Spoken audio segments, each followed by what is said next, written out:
Assalamualaikum warahmatullahi wabarakatuh. Kami dari kelompok 1 yang beranggotakan saya sendiri Afifah Nabila Putri. Ada Ukti Mutiara Sayekti, Nada Nisrina, Anissa Fadilah, Farid Wahyu, dan juga Ilman Mubarak. Jadi di sini kami akan mempresentasikan mengenai kontroversi pelajar tidak hafal Pancasila. Baik, yang pertama kita akan membahas dari latar belakangnya terlebih dahulu, yaitu pemahaman Pancasila memegang peran penting sebagai fondasi kehidupan berbangsa dan bernegara. Namun, perkembangan zaman menunjukkan menurunnya penghayatan nilai-nilai tersebut. Khususnya di kalangan pelajar, fenomena ini tampak dari survei FTBM Bojonegoro pada tahun 2022 yang melibatkan 41.017 siswa dan menemukan bahwa 50,4% pelajar tidak hafal Pancasila. Kondisi ini bukan sekedar persoalan hafalan, tetapi mencerminkan lemahnya internalisasi nilai ketuhanan, kemanusiaan, persatuan, demokrasi, dan keadilan sosial dalam dunia pendidikan. Minimnya keteladanan lingkungan, rendahnya minat pelajar, serta kurang optimalnya proses pembelajaran PPKN menyebabkan nilai-nilai kebangsaan tidak tertanam dengan kuat. Dampaknya terlihat pada menurunnya semangat nasionalisme, sikap individualistis, dan melemahnya rasa kebersamaan. Oleh karena itu, sekolah, guru, dan pemerintah perlu memperkuat kembali pendidikan Pancasila melalui metode pembelajaran yang menekankan penghayatan dan praktik agar generasi muda mampu membawa nilai-nilai Pancasila ke dalam kehidupan nyata dan menjaga persatuan bangsa. Oke, selanjutnya rumusan masalah ada 3. Yang pertama, sejauh mana pembelajaran pendidikan Pancasila dan kewarganegaraan di sekolah berperan dalam meningkatkan pemahaman siswa terhadap ideologi Pancasila.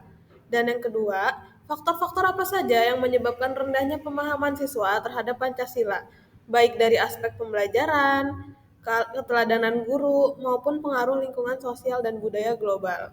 Dan yang ketiga, bagaimana upaya yang dapat dilakukan oleh pihak sekolah dan guru untuk meningkatkan pemahaman siswa terhadap Pancasila agar nilai-nilai ideologi bangsa tetap tertanam kuat di kalangan generasi muda.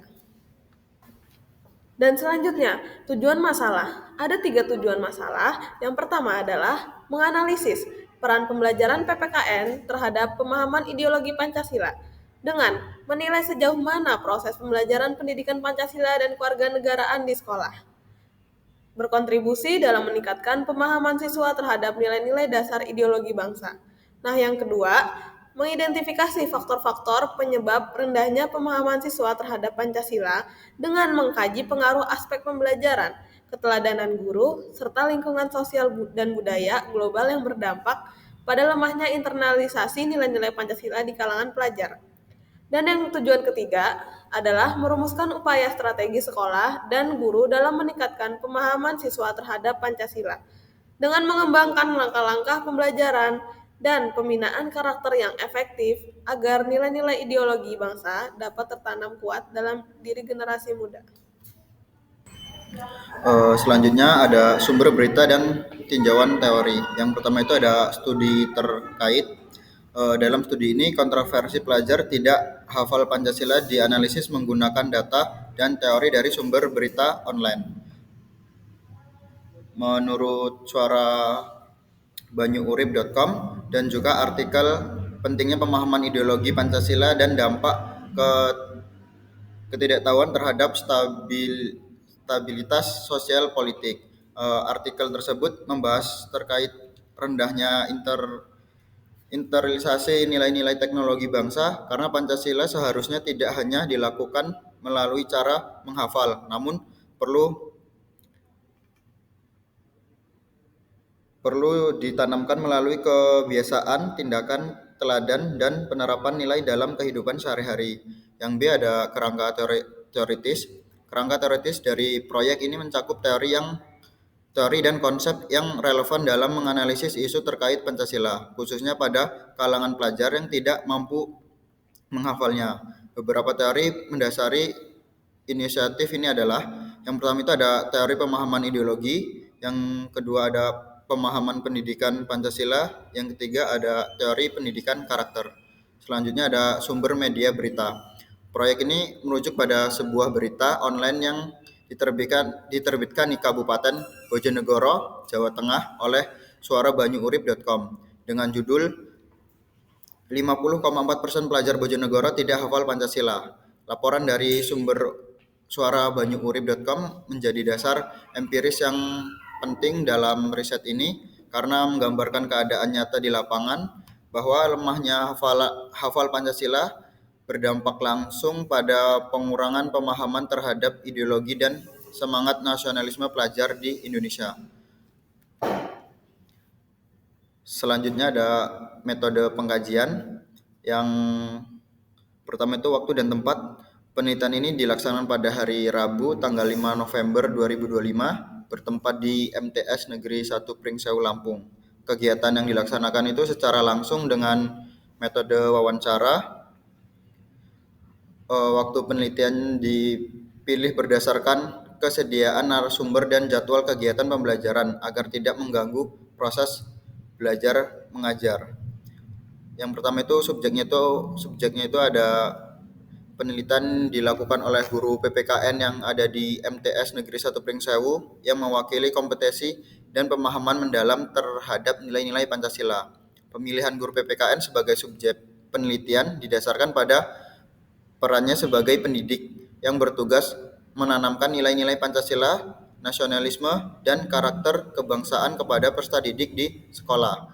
Guru PPKN juga dianggap sebagai narasumber ahli yang memahami bagaimana proses pembelajaran Pancasila dijalankan di lingkungan sekolah, serta bagaimana kondisi nyata pemahaman peserta didik terhadap nilai-nilai dasar negara.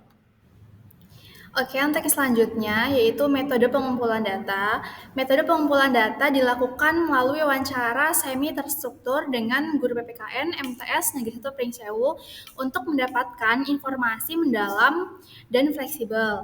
Wawancara dilakukan tatap muka melalui tahap persiapan, pelaksanaan, dan penutupan, serta didokumentasikan menggunakan rekaman dan catatan lapangan. Fokus wawancara meliputi penyebab siswa tidak hafal Pancasila, pandangan guru tentang lemahnya pemahaman ideologi, serta strategi pembelajaran efektif dan rekomendasi peningkatan pendidikan Pancasila. Kemudian, analisis data. Data yang diperoleh dari wawancara dianalisis menggunakan pendekatan kualitatif deskriptif dengan tahapan sebagai berikut. Yang pertama, reduksi data, yaitu menyeleksi, mengelompokkan, dan menyederhanakan data dari hasil wawancara yang relevan dengan fokus penelitian. Kedua, analisis media sosial dan berita online, yaitu diangkat dari kasus yang viral di media daring. Analisis juga dilakukan terhadap artikel online. Lalu analisis ini mencangkup isi berita utama dari suarabanyuurip.com tentang pelajar Bojonegoro yang tidak hafal Pancasila. Yang ketiga, penyajian data, yaitu data yang telah direduksi disusun dalam bentuk uraian naratif. Kemudian yang terakhir yaitu penarikan kesimpulan dan verifikasi, di mana setelah data tersusun, peneliti menarik kesimpulan dan menjawab fokus penelitian, yaitu bagaimana guru PPKN menilai fenomena lemahnya hafalan Pancasila dan bagaimana peran mereka dalam memperkuat pemahaman ideologi bangsa di sekolah. Oke, untuk selanjutnya indikator kinerja, di mana ada aspek indikator kinerja, kemudian ada kriteria keberhasilan.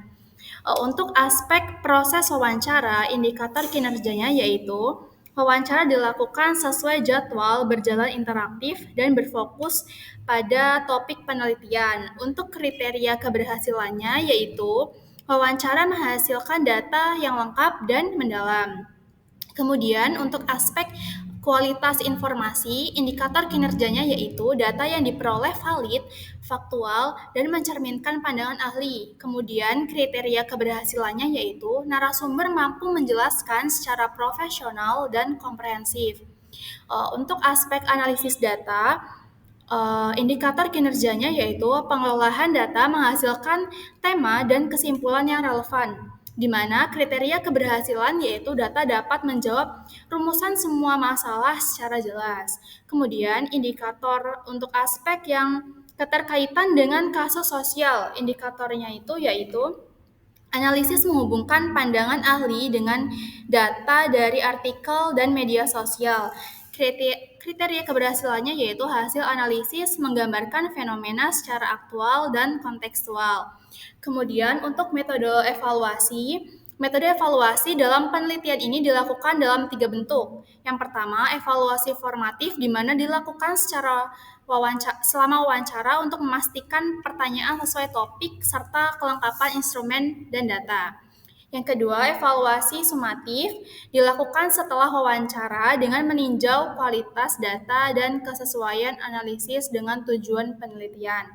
Yang ketiga, evaluasi media daring dilakukan untuk memeriksa relevansi dan validitas berita online yang menjadi dasar isu penelitian. Selanjutnya, jadwal kegiatan. Pada pembagian materi, kami lakukan pada 16 Oktober 2025. Lalu pengusulan masalah kami lakukan pada 17-23 Oktober 2025. Menyusun proposal awal kami lakukan pada 24 Oktober sampai 4 November 2025. Kemudian kami melakukan wawancara pada tanggal 5 November 2025. Kemudian pembuatan proposal kami lakukan pada 17 Oktober sampai 10 November 2025. Dan kami membuat video presentasi proposal pada 6 sampai 13 November 2025. Selanjutnya kesimpulan. Hasil wawancara dengan guru PPKN dan analisis berita menunjukkan bahwa tingginya pelajar yang tidak hafal Pancasila mencerminkan krisis pemahaman ideologi dan melemahnya nasionalisme. Guru menilai hal ini terjadi karena pembelajaran masih berfokus pada hafalan, rendahnya motivasi siswa, kurangnya keteladanan, serta minimnya inovasi pembelajaran. Kondisi ini berpotensi menurunkan semangat nasionalisme sehingga pendidikan Pancasila perlu diperkuat secara kognitif, afektif, dan moral. Analisis media juga menunjukkan bahwa isu ini ramai dibahas, namun respon masyarakat masih reaktif dan belum menyentuh akar masalah.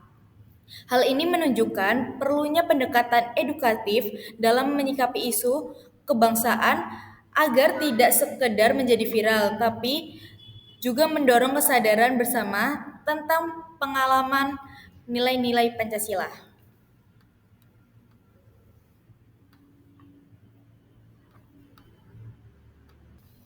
Baik, itulah hasil presentasi dari kelompok kami mengenai siswa yang tidak hafal Pancasila. Kami ucapkan terima kasih. Wassalamualaikum warahmatullahi wabarakatuh.